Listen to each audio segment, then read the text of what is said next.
We're back with a Fox News alert. The stage officially set for the president's high-stakes summit with North Korea, which we now know is happening June 12th in Singapore. The president saying this won't be another Iran deal. So what does each side have to give to get what they want? Joining me now is security and foreign policy expert James Carafano. Jim, yesterday was a day of celebration. Today it's back to business. Who wants what?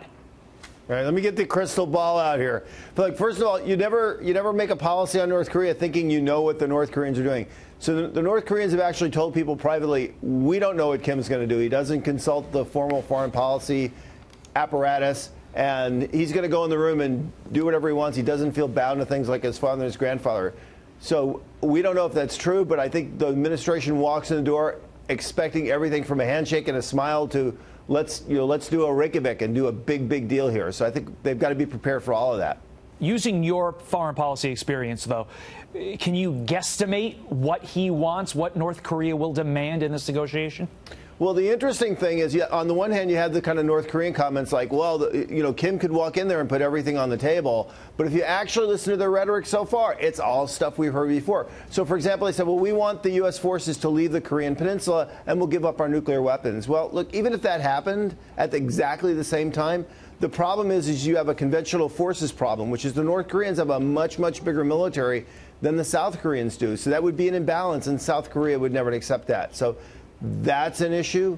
A peace treaty with the U.S., that's actually kind of a nothing burger. I mean, at the end of the day, does it really change the correlation of forces? So I'm not sure if that's something that becomes at the beginning or the end of the process. And then, of course, it's the United States recognizing North Korea. And, okay, again, a bit of a nothing burger, because here's the deal. If you don't want another Iran deal, it's maximum pressure, nuclear deterrence, missile defense, conventional forces, and sanctioning until North Korea is no longer a threat. And so a lot of those things, you can't do until they've actually given up their nuclear weapons. Okay, Jim, we know that the president is going to be a hardliner on so many of these issues, but is there any wiggle room on our side? And if so, where is it?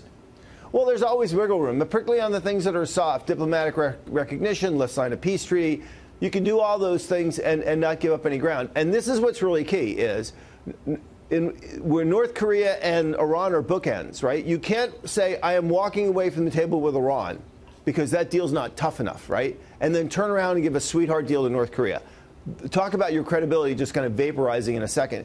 On the flip side of that is the Iranians are watching. If you are tough on North Korea and North Korea comes to the table with a credible, really good deal, boy, that puts an enormous amount of pressure on the Iranians. Jim, I'm a sports guy. I like to look at predictions at the beginning of the season for the teams that are going to win the Super Bowl and the World Series. Obviously, this is a much more higher stakes situation. Ultimately, at the end of the day, June 12th and beyond, what do you think a possible deal between the U.S. and North Korea looks like? I hate sports, and I'm a policy analyst, and anybody who gives you a prediction on this is an idiot. So look, and this is a big thing for the markets.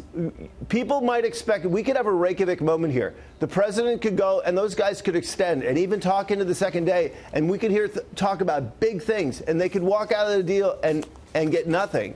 But, that's okay, because as long as it's maximum pressure, we've dealt with the security threat. And if Kim's willing to come to the table now, he'll come back. So that's all right. So if they walk away with something that's credible, awesome. If they walk away with nothing, it proves what we've always said all along. We are not on a path to war here. Everybody's just playing sides. There'll be another day. Don't sell all your stocks the day after. Jim, you can't blame me for trying to get the prediction, but totally understandable in this situation. Good luck with that, brother. We've got two more or less wild cards. I mean, we have to be realistic about that. At the end of the day, we're going to see what happens. Hopefully, the good guys will make it out on top. Jim Carafano, thanks so much for getting up with us early on a Friday morning.